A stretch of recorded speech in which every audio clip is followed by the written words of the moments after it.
యుద్ధాలను ఆపేస్తా, ఇది ఎన్నికలకు ముందు ట్రంప్ చెప్పిన మాట. ప్రపంచంలో ఏ మూలన ఏ చిన్న యుద్ధం జరిగినా నేనున్నానంటూ సెటిల్మెంట్ చేయడానికి ముందుకు వస్తుంది అమెరికా. దీంతో యుద్ధాలు రావాలన్నా ఆగిపోవాలన్నా అమెరికా జోక్యం అవసరమన్న భావన ప్రపంచ దేశాల్లో ఉండిపోయింది. ఇతర దేశాల్లో జరిగే యుద్ధాలు కూడా అమెరికా ఎన్నికలను ప్రభావితం చేస్తున్నాయి. యుద్ధాలను ఆపడమే తన ప్రథమ కర్తవ్యం అని ఎన్నికల్లో అమెరికా ప్రజలకు హామీ ఇచ్చారు ట్రంప్. ఇప్పుడు విజయం తర్వాత ఆ దిశగా అడుగులు వేస్తున్నారు. దాదాపు 3 ఏళ్లకు పైగా సాగుతున్న ఉక్రెయిన్ రష్యా యుద్ధాన్ని ఆపేందుకు ట్రంప్ వ్యూహాత్మకంగా పావులు కదుపుతున్నారు. యుద్ధానికి ఉక్రెయిన్ను ఎగదోసిందే అమెరికా. ఇప్పుడు అమెరికాలో పాలన మారింది. దీంతో రష్యాతో పరోక్ష యుద్ధానికి పెద్దగా మక్కువ చూపని ట్రంప్ యుద్ధాన్ని ముగించేందుకు పావులు కదుపుతున్నారు. యుద్ధం చేసేందుకు ఉక్రెయిన్కు లక్షల కోట్ల అమెరికన్ డాలర్లు వెచ్చించాల్సి వస్తుందని ట్రంప్ భావిస్తున్నారు. సుదీర్ఘంగా సాగుతున్న ఈ యుద్ధంలో రష్యా ఏమాత్రం వెనకడుగు వేసే అవకాశాలు కనిపించకపోవడంతో ట్రంప్ వచ్చి రాగానే పుతిన్తో చర్చలు ప్రారంభించారు.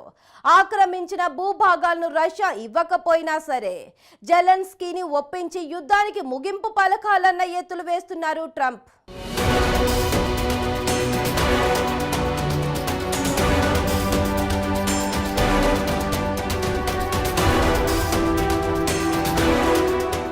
అమెరికా చెప్పుడు మాటలు విని నాటోలో చేరతామని రష్యా ముందు తొడలుగొట్టి మరీ యుద్ధరంగంలోకి దిగిన జెలెన్స్కీకి ఇప్పుడు అమెరికా ధోరణి అర్థమవుతోంది. నాటో సభ్యత్వం వచ్చి ఉంటే ఉక్రెయిన్కు వచ్చే లాభం ఏమిటో ఎంతో తెలియదు, కానీ ఇప్పుడు ఆ దేశం కాక వికలమైంది. నాటో సభ్యత్వం లేదు. బహిరంగంగా వెంట వస్తాయని భావించిన నాటో దళాలు చాటుమాటు సాయానికే పరిమితమయ్యాయి. ఉక్రెయిన్ తరపున నేరుగా యుద్ధంలో పాల్గొంటే రష్యా అధ్యక్షుడు పుతిన్ అణుదాడి చేస్తాడని నాటో దేశాలు గజగజా వణికిపోతున్నాయి. రష్యా, చైనా, ఉత్తర కొరియా 3 ఒక కూటమిగా తిరగబడితే అమెరికా ఆధిపత్యం కనుమరుగయ్యే పరిస్థితి ఏర్పడుతుందని యూరప్ దేశాలు ఆచితూచి అడుగులు వేస్తున్నాయి. ఈ సమయంలో యుద్ధాన్ని ఆపడానికి అమెరికా చిత్తశుద్ధితో ప్రయత్నించడం లేదు. శవాల మీద పేలాలు ఏరుకుంటున్నట్టుగా ఆ అగ్రరాజ్యం వ్యవహరిస్తోంది.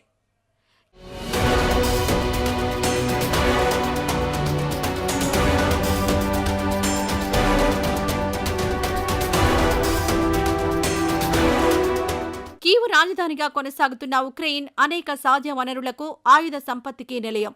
అమెరికా, రష్యాలు ఎప్పటినుంచో బద్ధ శత్రువులు. ప్రచ్ఛన్న యుద్ధం పరిసమాప్తమైన, సోవియట్ యూనియన్ విచ్ఛిన్నమైన రష్యా, అమెరికాల మధ్య శత్రుత్వం అలాగే కొనసాగుతుంది. అమెరికా సారథ్యంలోని నాటో కూటమిలో ఒకప్పటి తన భూభాగమైన ఉక్రెయిన్ అమెరికా కబంధ హస్తాల్లోకి పోతే అది తమ అస్తిత్వానికి, సార్వభౌమత్వానికి ప్రశ్నార్థకమవుతుందని రష్యా భావించింది. ప్రస్తుతం కొనసాగుతున్న రష్యా, ఉక్రెయిన్ భీకర యుద్ధానికి ఇదే ప్రధాన కారణం. ఇటు ఉక్రెయిన్ అమెరికా సహా నాటో దేశాలను నమ్ముకొని అన్నీ పోగొట్టుకోవాల్సి వస్తోంది. ఉక్రెయిన్ అధ్యక్షుడు జెలెన్స్కీ అమెరికా ఉచ్చులో చిక్కుకొని దేశాన్ని ఈ స్థితికి తీసుకువచ్చాడు.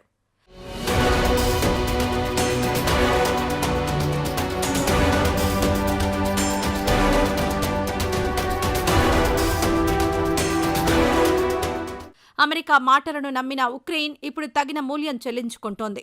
దాదాపు ఆ దేశం సర్వనాశనమైంది. ప్రస్తుతం యుద్ధం కీలక దశకొచ్చినట్లే కనిపిస్తోంది. అమెరికాలో ట్రంప్ విజయం సాధించినప్పటి నుంచి అమెరికా అదనపు సాయం దాదాపుగా నిలిచిపోయింది. దీంతో అమెరికాను నమ్మి యుద్ధానికి దిగి దేశంలో 40% భూభాగాన్ని కోల్పోయిన ఉక్రెయిన్ అధ్యక్షుడు జెలెన్స్కీ పరిస్థితి ముందు నుయ్యి వెనుక గొయ్యి అన్నట్లుగా తయారైంది. రష్యా, ఉక్రెయిన్ల మధ్య జరుగుతున్న యుద్ధం ఆ 2 దేశాలకే పరిమితమైన ఆ ప్రభావం ప్రపంచ దేశాలపై పడింది. ప్రపంచవ్యాప్తంగా చమురు ధరలు పెరిగిపోయాయి.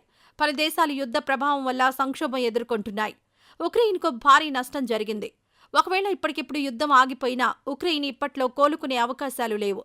సోవియట్ యూనియన్లో భాగమైన ఉక్రెయిన్ నాటోలో చేరాలని నిర్ణయించుకోవడమే రష్యా ఆగ్రహానికి కారణమైంది. నాటో తన బలగాలను ఉక్రెయిన్లో మోహరించడం రష్యా కోపాన్ని మరింత పెంచింది.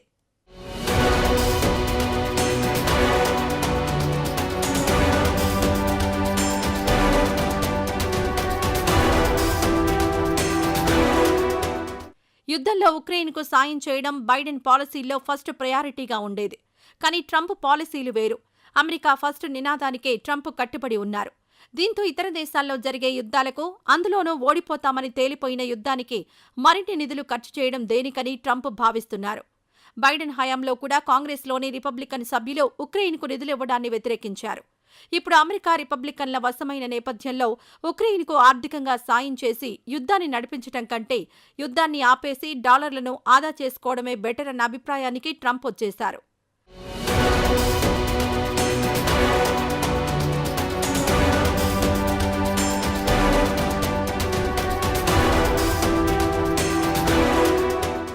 మొత్తం వ్యవహారంలో ఇటు రష్యాపై పట్టు బిగించాలనుకున్న అమెరికా బాగానే ఉంది. అటు భీకర యుద్ధం చేసిన రష్యా బాగానే ఉన్నా అమెరికాను నమ్ముకుని యుద్ధంలోకి దిగిన ఉక్రెయిన్ పరిస్థితే రోడ్డు వైండింగ్లో సగం పోయిన ఇల్లులా తయారైంది. ఉండడానికి పనికిరాదు, వదిలేసేందుకు మనసు రాదు అన్నట్లు తయారైంది. బైడెన్ ఉన్నన్ని రోజులు యుద్ధాన్ని ఎలాగో అలా మేనేజ్ చేస్తూ వచ్చిన జెలెన్స్కీ ఇప్పుడు ట్రంప్ హయాంలో నిధులు అందక ఇబ్బందులు పడుతున్నాడు. అమెరికా గత చరిత్రను పరిశీలించకుండా నాటోలో భాగస్వామ్యం అవ్వాలన్న ఒకే ఒక్క ఆలోచనతో అమెరికా చెప్పుడు మాటలు విని యుద్ధాన్ని ప్రారంభించిన జెలెన్స్కీ తన తప్పుడు నిర్ణయానికి ఇప్పుడు భారీ మూల్యాన్ని చెల్లించుకుంటున్నాడు.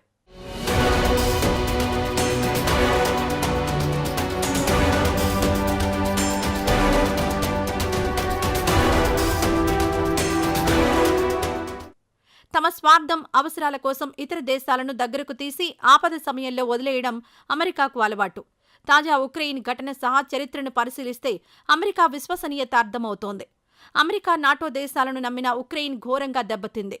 ఇప్పుడు అన్నీ కోల్పోయిన తర్వాత శాంతి చర్చలు అంటూ అమెరికా కొత్త రాగం అందుకోవడంతో ఉక్రెయిన్కు ఏం చేయాలో పాలుపోవడం లేదు.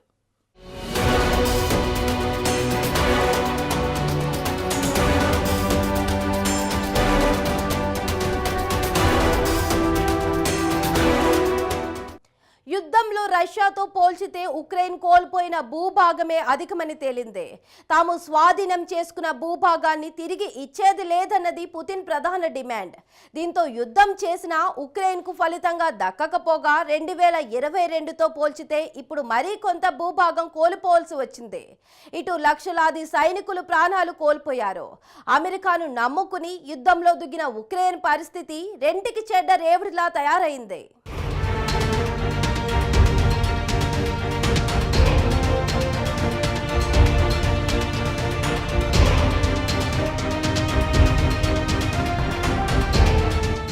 ఇన్నాళ్లుగా యూరప్ దేశాలతో పాటు తమకు అండగా ఉన్న అమెరికా అధ్యక్షుడు జో బైడెన్ ఎన్నికల్లో ఓటమి పాలు కావడం ఉక్రెయిన్కు పెద్ద దెబ్బే. బైడెన్ హయాంలో ఉక్రెయిన్కు అమెరికా ఆర్థికంగా గాని, ఆయుధాల రూపంలో గాని అందించిన సాయం అపారం. శతఘ్నులు, rocket ammunition, anti aircraft missiles, aerial బాంబులను ఉక్రెయిన్కు అమెరికా పెద్ద ఎత్తున సరఫరా చేసింది. 2 F-16 యుద్ధ విమానాలను సైతం గత ఏడాది ఆగస్టులో ఉక్రెయిన్కు అమెరికా పంపించింది. ఇలా యుద్ధం మొదలైన 2022 ఫిబ్రవరి 24 నుంచి 2025 జనవరి 9 దాకా అమెరికా ఉక్రెయిన్కు అందించిన సాయం విలువ అక్షరాలా దాదాపుగా 5.7 లక్షల కోట్లు. దిగిపోయే ముందు కూడా బైడెన్ ఉక్రెయిన్కు $500 మిలియన్ ప్యాకేజీ ఇవ్వడానికి ఆమోదం తెలిపారు. ముందుగా చేసిన కేటాయింపుల ప్రకారం మరో $2.25 బిలియన్ సాయం అమెరికా నుంచి ఉక్రెయిన్కు అందాల్సి ఉంది. కానీ ట్రంప్ వచ్చాక పరిస్థితి మారింది. Putin says that he really wants peace. Do you believe him? Yeah, I do. I believe he wants peace. I believe that President Putin, when I spoke to him yesterday, I mean, I know him very well. Yeah, I think he wants peace. I think he would tell me if he didn't. I'd like to see peace. Do you trust President I Putin? believe that, I believe that he would like to see something happen. I trust him on this subject. I think he'd like to see something happen. I think it could have happened a long time ago. At some point, when things settle down, I'm going to meet with China, and I'm going to meet with Russia in particular, those two, and I'm going to say there's no reason for us to be spending almost $1 trillion on military. There's no reason for you to be spending $400 billion. China's going to be at 400 billion. We're at $1 trillion. We're going to be at close to $1 trillion. And I'm going to say, we can settle this on, we can spend this on other things. We don't have to spend this on military and I'm going to be meeting with China. You know, we were trying to de-escalate nuclear, and I was in a position where Russia had agreed and China had agreed we were going to start, and then we had a rigged election, so that never took place. But this one was too big to rig. We won by so much that it was too big to rig. You want to do the China meeting in the United States, or would you travel to China for that? For what? A China meeting. I tell people all the time, you know, the question is who's going to have the first meeting, where are you going to, I say this to Putin, to President Xi, I say to everybody, never bothered me, you know. I'm willing to say I'll go first It doesn't matter. It's the end result that counts. So it doesn't make any difference. When do you want to have a conversation? పుతిన్తో గంటన్నర సేపు మాట్లాడిన Trump నాటోలో ఉక్రెయిన్ను చేర్చుకోవడం ప్రాక్టికల్గా సాధ్యమయ్యే పని కాదని, యుద్ధంలో పోగొట్టుకున్న భూభాగం మొత్తాన్ని ఉక్రెయిన్ తిరిగి పొందే అవకాశాలు లేవని వ్యాఖ్యానించారు. బైడెన్ హయాంలో అందించిన మద్దతును కొనసాగించాలంటే ఉక్రెయిన్లో ఉన్న అత్యంత అరుదైన ఖనిజ నిక్షేపాల్లో $500 బిలియన్ విలువకు సమానమైన జిర్కోనియం, గాలియం వంటి ఖనిజాలను అమెరికాకి ఇవ్వాలని డిమాండ్ చేశారు. కానీ జెలెన్స్కీ అందుకు ఒప్పుకోవట్లేదు. ఒకవేళ ట్రంప్ గనుక ఇదే ధోరణిలో వ్యవహరించి బైడెన్ తరహాలో సైనిక సాయాన్ని కొనసాగించకపోతే ఉక్రెయిన్ ఈ యుద్ధాన్ని 4 నుంచి 6 వారాలకు మించి కొనసాగించలేకపోవచ్చని రక్షణ రంగ నిపుణుల అంచనా. అందుకే అమెరికా మద్దతు లేకుంటే ఉక్రెయిన్ మనుగడ కష్టమన్న వాస్తవాన్ని జెలెన్స్కీ బహిరంగంగా చెప్పారు. Very contradictory things about security guarantees in this document, and for me is very important the connection between some kind of security guarantees and some kind of investment.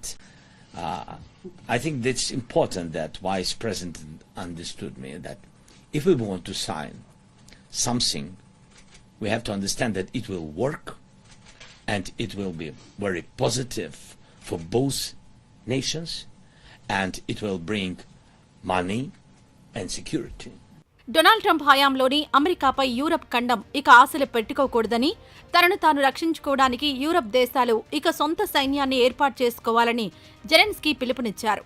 Ukraine Russia యుద్ధ వ్యవహారంలో Trump Europe దేశాలకు ఒక్క మాట కూడా చెప్పకుండా కొద్ది రోజుల క్రితం పుతిన్కు ఫోన్ చేసి గంటన్నర సేపు మాట్లాడడం, ఆ తర్వాత నుంచి ఉక్రెయిన్కు వ్యతిరేకంగా వ్యాఖ్యలు చేస్తూ ఉండడం వంటి పరిణామాల నేపథ్యంలో జెలెన్స్కీ ఈ పిలుపునిచ్చారు. Europe just needs to come together and start acting in a way that no one can say no to Europe. But America needs to see where Europe is heading.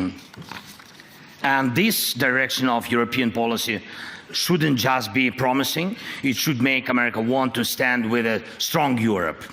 This is absolutely possible, I'm sure of it. And we must shape that course. Europe must decide its own future. Ukraine will never accept deals made behind our backs without our involvement. We believe that the core of any security guarantees for Ukraine must be NATO membership. Or if not that, then conditions that allow us to build another NATO right here in Ukraine. Because at some point there will be a border between war and peace. Europe భద్రతకు ప్రమాదకరంగా పరిణమించే అంశాల్లో సాయం చేయడానికి America no చెప్పవచ్చని, కాబట్టి Europe సాయుధ దళాల ఏర్పాటుకు ఇదే సరైన సమయమని తాను బలంగా నమ్ముతున్నానని జెలెన్స్కీ పేర్కొన్నారు. అంతేకాదు ఉక్రెయిన్కు చోటు లేకుండా తమ వెనకాల జరిగే ఒప్పందాలను తాము ఎన్నటికీ ఒప్పుకోబోమని ఆయన తేల్చి చెప్పారు. నిజానికి యూరప్ దేశాలు కూడా ట్రంప్ తీరుతో ఇప్పటికే అప్రమత్తమయ్యాయి. ఫ్రాన్స్ అధ్యక్షుడు మేక్రాన్ నేతృత్వంలో పలు దేశాలు భేటీ అయి ఈ అంశంపై చర్చించాయి. త్వరలో సౌదీ అరేబియాలో రష్యా ఉక్రెయిన్ ప్రతినిధుల మధ్య శాంతి చర్చలు ఏర్పాటు చేయనున్నట్టు ట్రంప్ యంత్రాంగంలోని సీనియర్ అధికారులు ప్రకటించడం, తమ ప్రమేయం ఏమీ లేకుండా శాంతి చర్చలు జరగడం యూరప్ దేశాలకు మింగుడు పడట్లేదు. And I urge you to act for your own sake. Many leaders have talked about Europe that needs its own military, an army of Europe. I really believe that time has come. The armed forces of Europe must be created. Without Ukraine's army, Europe's armies will not be enough to stop Russia. It's reality for today. Only our army in Europe has real modern battlefield experience. But our army alone is not enough too. And we need what you can provide: weapons, training, sanctions, financing, political pressure, and unity. Everything needed to protect lives in modern war should be produced in Europe fully. Europe has everything it takes. ఈ యుద్ధంలో ఉక్రెయిన్ను Russia సులభంగా ఓడించేస్తుందని చాలా మంది భావించారు. కానీ America, Europe దేశాల సహకారంతో Ukraine తన పోరాటాన్ని కొనసాగిస్తూ వచ్చింది. అయినా యుద్ధంలో రష్యా ఉక్రెయిన్ భూభాగాన్ని గణనీయంగా ఆక్రమించుకోగలిగింది. ముఖ్యంగా ఉక్రెయిన్ తూర్పు భాగంలోని డోన్ బోస్, కూరకోవ్ను ఆక్రమించి ఈశాన్య భాగంలోని పోక్రోవ్స్క్ దిశగా రష్యన్ సేనలు కదులుతున్నాయి. అటు దక్షిణాదిన ఇప్పటికే తమ భూభాగంలో విలీనం చేసుకున్నట్టుగా ప్రకటించిన ఖేర్సోన్, జాపోరిజియా, లుహాన్స్క్, డొనెట్స్క్ ప్రాంతాల్లో రష్యా మార్షల్ లా కూడా విధించింది. మొత్తం మీద ఈ యుద్ధం మొదలైనప్పటి నుంచి రష్యా తొలి 6 నెలల్లో 119,000 చదరపు కిలోమీటర్ల మేర ఉక్రెయిన్ భూభాగాన్ని ఆక్రమించిందని అంచనా. 2022కు ముందు ఆక్రమించుకున్న క్రిమియా, డొనెట్స్క్, లుహాన్స్క్లోని కొన్ని ప్రాంతాల 42,000 చదరపు కిలోమీటర్లను కూడా కలుపుకుంటే 161,000 చదరపు కిలోమీటర్లు అవుతుంది. ఇది ఉక్రెయిన్ భూభాగంలో దాదాపు 27%. అయితే ఆ తర్వాత వీరోచితంగా పోరాడిన ఉక్రెయిన్ రష్యా ఆక్రమించుకున్న భూమిలో 74,443 చదరపు కిలోమీటర్ల మేర వెనక్కి తీసుకోగలిగింది. అయినప్పటికీ ఉక్రెయిన్ భూభాగంలో 18% ఇప్పటికీ రష్యా ఆధీనంలోనే ఉంది.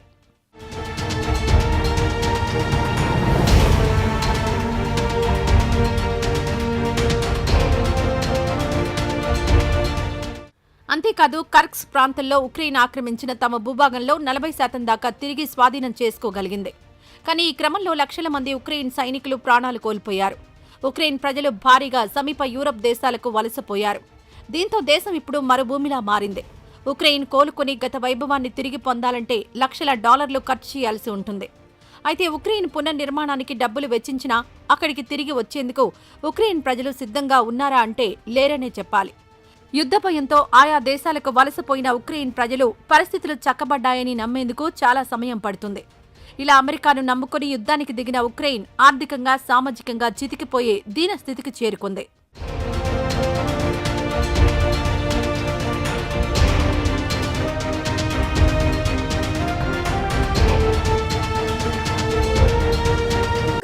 ట్రంప్ స్టాండ్ ఏంటి? రష్యా ఉక్రెయిన్ యుద్ధాన్ని ఎలా ఆపబోతున్నారు? ఉక్రెయిన్ నుంచి ట్రంప్ ఏం కోరుకుంటున్నారు? పుతిన్తో గంటన్నర ఫోన్ కాల్ మాట్లాడేంతగా ఏం చర్చలు జరిగాయి? అటు జెలెన్స్కీ ఇటు పుతిన్ను ఏకకాలంలో సంతృప్తిపరిచేలా ట్రంప్ పెద్ద స్కెచ్చే వేస్తున్నారా? ఇంతకీ 3 ఏళ్ల యుద్ధం ఆగుతుందా? ఆపుతారా?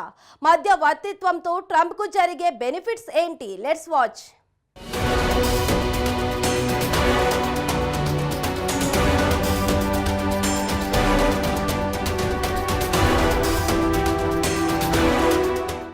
నాటోలో సభ్యత్వం పేరుతో అమెరికాను నమ్ముకుని యుద్ధానికి దిగిన ఉక్రెయిన్ 3 ఏళ్లుగా మారణ హోమాన్ని చూస్తోంది.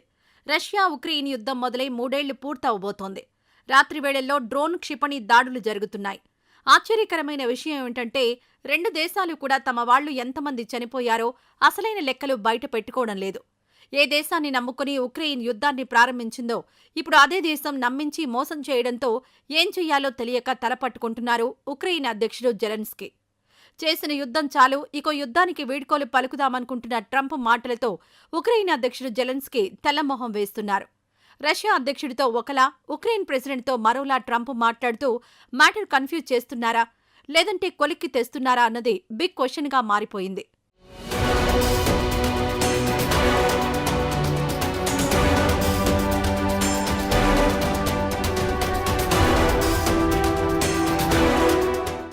అమెరికాలో రిపబ్లికన్, డెమోక్రాట్ పార్టీలు రెండు భిన్న ధృవాలు. దీంతో పాలన మారిన ప్రతిసారి ప్రపంచం ఏదో విధంగా ప్రభావితమవుతోంది. యుద్ధానికి దిగితే వెనకుండి నడిపిస్తామని గత అమెరికా పాలకులు చెబితే యుద్ధం ఎలాగూ ఓడిపోతాం కాబట్టి యుద్ధాన్ని ఆపేద్దామని ప్రస్తుత పాలకులు చెబుతున్నారు. ఈ విషయంలో ట్రంప్ కాస్త దూకుడుగా వ్యవహరిస్తూ ఇప్పటికే పుతిన్కు ఫోన్ చేసి మాట్లాడారు. పుతిన్తో 90 నిమిషాలు అంటే గంటన్నర సేపు ఫోన్లో మాట్లాడారంటే సిచ్యువేషన్కు ఇంపార్టెన్స్ ఎలా ఇస్తున్నారో అర్థం చేసుకోవచ్చు. ఉక్రెయిన్ను డీల్ చేస్తా, నాటోలో ఉక్రెయిన్ను చేర్చే ఛాన్సే లేదు, 2014కు ముందు రష్యా స్వాధీనం చేసుకున్న భూభాగాన్ని ఉక్రెయిన్కి ఇవ్వాల్సిన పని లేదు, ఇలా పుతిన్కు వినసొంపుగా ఉండే మాటలెన్నో ట్రంప్ చెప్పారు. ఉక్రెయిన్తో శాంతి చర్చలు జరపాలంటే ఆ దేశానికి నాటో సభ్యత్వం ఇవ్వొద్దన్నది రష్యా ప్రధాన డిమాండ్. దానికి ట్రంప్ కూడా సానుకూలంగానే ఉండడంతో తర్వాతి స్టెప్లో ఏం జరుగుతుందో ఎవరైనా ఈజీగా ఊహించుకోగలుగుతారు. And we'll have other people involved too. A lot of people, a lot of forks in the, a lot of forks in this game. I'll tell you what, this is a very interesting situation. But the Ukraine war has to end, and it's a ridiculous war, and it has to end. We had a good talk with President Putin. I had a good talk with President Zelensky. Very good talk. And somebody said, "Oh, I should have called Zelensky first." I don't think so. I mean, we have to find out whether or not Russia wants to make a deal. I know that Zelensky wants to make a deal, because he told me that. But I now know that Russia wants to make a deal. Did you ask Secretary Hegseth to walk back his comments yesterday saying Ukraine won't join NATO and won't go back to pre-2014 borders because those are bargaining chips you could use? No, I didn't. Somebody told me to, but I thought his comments were good yesterday, and they're probably good today. They're a little bit softer, perhaps, but I thought his comments from yesterday were pretty accurate. I don't see any way that a country in Russia's position could allow them, just in their position, could allow them to join NATO. I don't see that happening. And long before President Putin, Russia was very strong on the fact that I believe that's the reason the war started, because Biden went out and said that they could join NATO, and he shouldn't have said that. As soon as he said that, I said, you know what? You're going to have a war now, and I was right about that. This is a war that would have never happened if I were president. ఇటు జెలెన్స్కీకి phone చేసి personal number ఇచ్చారు Trump. ఇద్దరిని లైన్లో పెట్టారు. కలిసి పనిచేయడం వల్ల ఏదో ఒకరోజు గొప్ప లబ్ధి జరుగుతుందని, రష్యా ఉక్రెయిన్ యుద్ధం వల్ల ఇప్పటికే చాలా నష్టం వాటిల్లిందన్నారు ట్రంప్. యుద్ధంలో లక్షల మంది ప్రాణ నష్టాన్ని అరికట్టాలని అంగీకారానికొచ్చామని, వెంటనే చర్చలు మొదలుపెట్టేందుకు అంగీకరించామన్నారు. కామన్ సెన్స్ నినాదాన్ని ఇద్దరం గట్టిగా నమ్ముతున్నామని చెప్పుకొచ్చారు. రష్యా అధినేత పుతిన్తో తాను శాంతి చర్చల కోసం తొలిసారి సౌదీ అరేబియాలో భేటీ కావచ్చని ట్రంప్ చెప్పారు. I think he wants to stop fighting. I see that. We spoke long and hard. Steve Witkoff was with him for a very extended period, like about 3 hours. I think he wants to stop fighting. They have a big, powerful machine. You understand that. And they defeated Hitler and they defeated Napoleon. You know, they've been fighting a long time. They've done it before. And but I think he'd like to. I think he would like to stop fighting. No, I think he wants to stop. That was my question to him, because if he's going to go on, that would have been a big problem for us, and that would have caused me a big problem because you just can't let that happen. I think he wants to end it, and they want to end it fast, both of them. And Zelensky wants to end it too. Sir, when do you think that could actually happen? When do you think the fighting can stop? Well, we're working to get it done. I mean, you know, it's too bad it started. It would have been a lot easier to end it before it started, right? అమెరికాకు ఏదో రకంగా ఉపయోగం లేని పని Trump ఏదీ చేయరు. Russia Ukraine శాంతి చర్చల్లో మధ్యవర్తిత్వం కోసం ప్రయత్నిస్తున్న ట్రంప్ ఇందులో ఎంతో కొంత లాభం చూసుకుంటున్నారన్న వాదనలు కూడా ఉన్నాయి. ఏదీ రాకపోతే, ఏమీ లేకపోతే మధ్యలో వెళ్లేందుకు సహజంగానే ట్రంప్ ఇంట్రెస్ట్ చూపరన్న టాక్ ఉంటుంది. ఇప్పుడు కూడా పెద్ద స్కెచ్చే వేశారు. ఉక్రెయిన్తో ఓ డీల్ కోసం ట్రంప్ చాలా ప్రయత్నాలు చేస్తూ వస్తున్నారు. రేర్ ఎర్త్ మినరల్స్ అంటే అరుదైన ఖనిజాలు అందిస్తే తాము సైనిక సహాయం అందిస్తామన్న మాట మాట్లాడుతున్నారు. సో ఉక్రెయిన్ భూభాగంలో రేర్ ఎర్త్ మినరల్స్ చాలానే ఉన్నాయి. ఇవి సెల్ ఫోన్లు, హార్డ్ డ్రైవ్లు, చిప్లు, అన్ని రకాల ఎలక్ట్రిక్, హైబ్రిడ్ వెహికల్స్, సెన్సార్స్ తయారీ కోసం వాడే అరుదైన ఖనిజాల కోసం ట్రంప్ ప్రయత్నిస్తున్నారు. లిథియం, టైటానియం, యురేనియం వంటివెన్నో ఉన్నాయి.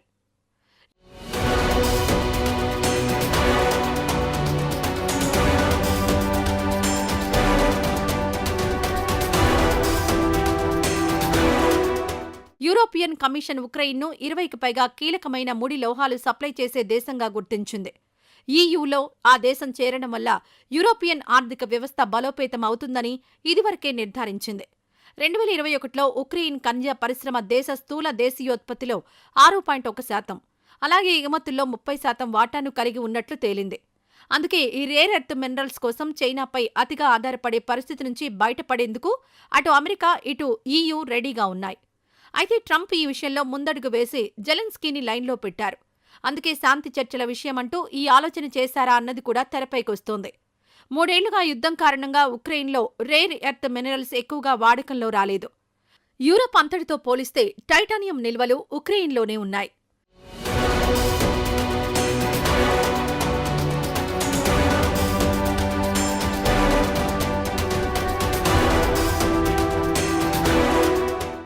బ్యాటరీలు, సిరామిక్స్, గాజును ఉత్పత్తి చేయడానికి అవసరమైన లిథియం కూడా ఇక్కడే ఎక్కువగా ఉంది.